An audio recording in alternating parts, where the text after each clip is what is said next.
একটাই কথা, আমার আব্বার সবাই মাফ করে দিও। এই মৃত্যু ব্যক্তি আমার স্বাস্থ্য ভাই।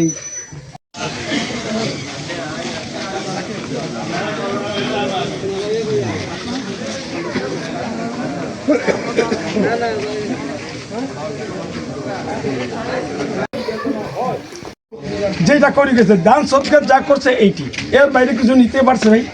যা তুই পারাবারি করছে আমি ওইতে সেইতে, সবাই আমরা পেরেশানি দুনিয়ার জন্য, ক্ষমতার জন্য, বিভিন্ন কাজের জন্য কাবাবিল মাওতে আইছে, মরতে স্মরণ এটি যথেষ্ট।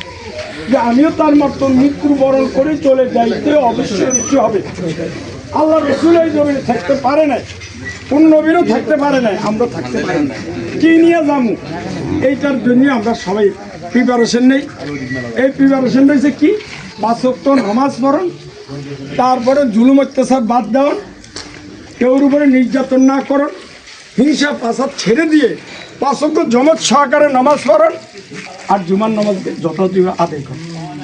মহিলারা পর্দায় থাকুন, পুরুষেরও কিছু পর্দা আছে, কারণ পুরুষের নাই যে এরকম কত না।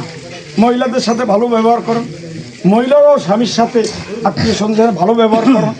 এইটা উভয়ের জন্য যাই হোক, আপনার কাছে আকুল আবেদন, এই মহিলাদের সামনে রাখি আমরা এটি আজকে উপলব্ধি গ্রহণ করি এবং শিক্ষা গ্রহণ করি যে আমরা ওনার মতো মৃত্যুবরণ করতে হবে, আমাদের কবর জগতে যাইতে হবে।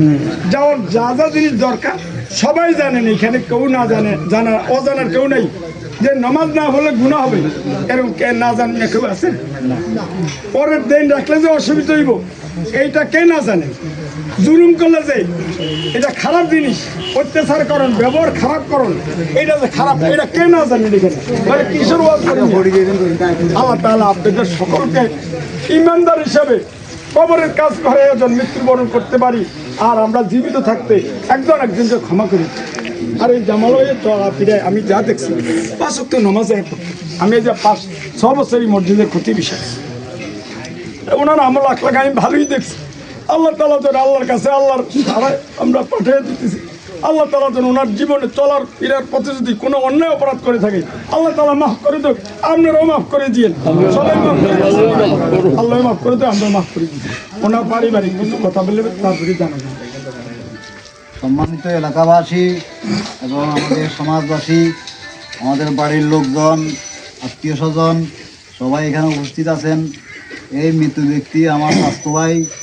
আপনারা জানেন এটা এক বাপের এক ছেলে, দীর্ঘদিন ওয়াদাতে চাকরি করছে, এরপরে বাড়িতে আসি প্রায় 2 বছরের মতো হয়ে ঘরে ঢুকে গেছে, চলাফেরা করতে পারে না। তো যদি আপনাদের সাথে চলাফেরার মাধ্যমে যদি কোনো রকম ভুল ভ্রান্তি করিয়ে থাকে, অন্যায় করিয়ে থাকে, আল্লাহর তরফে ওরে ক্ষমা করে দিবেন। আর কেউ যদি কোনো দেনা ফেনা থাকেন বা ফান ছেলে আছে, আমরা আছি, কোনো সমস্যা না, আমরা বলিয়েন। এটাই আমার শেষ কথা।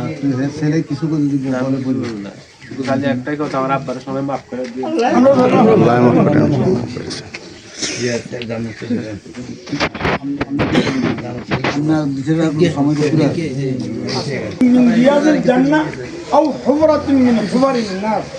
আল্লাহ রসুল বলেন কবরটা হইলে জান্নাতের একটা টুকরো হবে, আর নাহলে সাপও বৃদ্ধি করতে হবে। একটা সাপের টঙ্গন করলে 40,000 বছর পর্যন্ত ওই জায়গার বিষ বেদনা যাবে না। সর্বদা কিরকম